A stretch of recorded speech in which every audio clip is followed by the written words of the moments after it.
Good evening. Welcome to the PrepZone. I'm Rob Giampapa from Run Sports.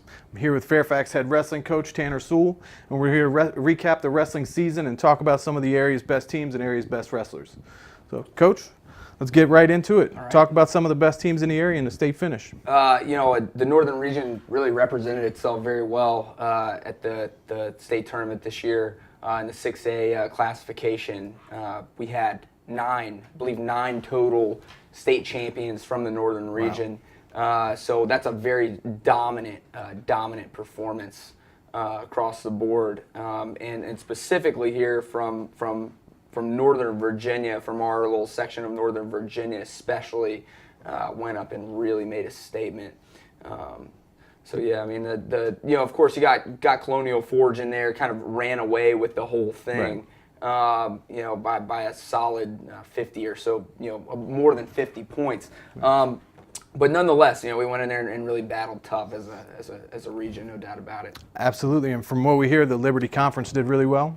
Oh yeah, wow. I'm a little biased, obviously, because I'm from the Liberty Conference, but right. But I'd venture to say it's the toughest conference in 6A division this year. I firmly believe that. We had 7 Liberty Conference wrestlers in the state finals, and 6 of them actually pulled away with state championships. Man.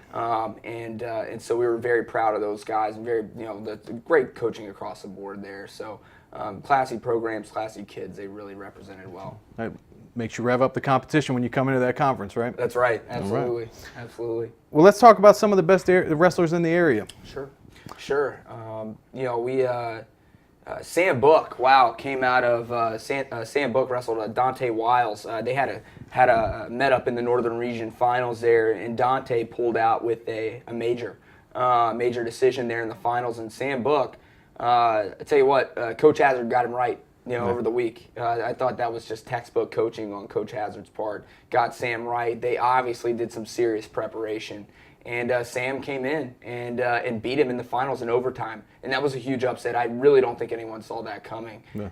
And so a hat tip to him there. And, of course, at 126, you got a River Curtis, one of the most dominant wrestlers on the East Coast, pretty much walked through the whole tournament. Yeah.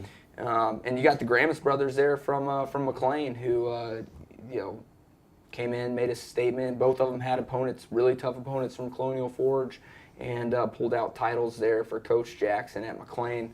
I tell you what, one of my favorite kids to watch this year was from Hayfield, the 145 pounder Avery Washington. Okay. Walked away with the title. He was out last year actually with I think he had a broken leg or something like that. But a product of Roy Hill. Yeah. And if you're familiar with wrestling in Northern Virginia, Roy Hill puts him out, and he really pulled through with a nice title. And talk more about the upper weights there. Absolutely. I'm a big fan of J.I.L.O. I've watched that guy during the football season. I've watched him during wrestling season. He's making a case for having a trophy for him outside of Westfield. Yes, absolutely. Let's talk a little bit about the heavyweights. If I'm not mistaken, J.I.L.O. was he the defensive player of the year there? He made the play in the state championship game to walk away there. That's for sure. Shout out to all the football coaches there. You got a wrestler on your hands. They go hand in hand, don't they? That's right. That's right. TK McGonigal, 152 pounder. He's one of the 2 wrestlers in the Northern Region ranked top 10 in the country. Okay. Antonio Agee from Hayfield being the other one. Wow. But TK McGonigal signed a scholarship to University of Maryland, wrestled for Kerry McCoy. Great kid, and I was really happy to see him do well this year at 152. Pretty dominant across the board. No, not really a surprise there. I tell you what though, you got at 170. You got to give a shout out to Gavin Legg from McLean. He didn't pull through with the title, but he lost to Ray Burnett from Battlefield in the state finals. And in fact, a lot of the matchups in the state finals were Northern Region finals matchups. Right. And so that just goes to show you how tough the Northern Region was. Yeah.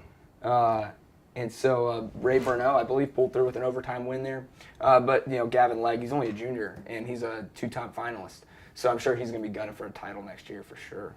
Excellent. Well, hey, we don't want to leave Fairfax out. You're here. You're obviously talking about wrestling in the area, but we also want to talk about your program. Sure. I know you've had some exciting stuff going on. I see sophomore Nick Choi won the the sophomore states just last week. Yeah. So talk a little bit about your program. Sure. Well, we laid a foundation this year. Laid a foundation. One step at a time. As everyone says, Rome wasn't built in a day. Right. But we got the right pieces of the puzzle in place. We got kids working hard right now, working real hard. We took them up to the state tournament, and they got to see what it was like. They're hungry. They're ready to compete. They're training with Patriot Elite at George Mason 2 times a week with the Olympic coach. He wrestled in the Olympics, Israel Silva. Okay. And so, we're training tough. We got a great administration, Dave Goldfarb, Nancy Melnick, a lot of support there. And a lot of alumni, as you know. Yep. And of course, with Coach Sutt, he's we call him our Yoda, kind of behind the scenes, and a lot of support here in the Fairfax City community. Excellent. Excellent. Well, we look forward to seeing you in the future, and good luck to all the wrestlers in the off season. And thank you all for joining the Prep Zone.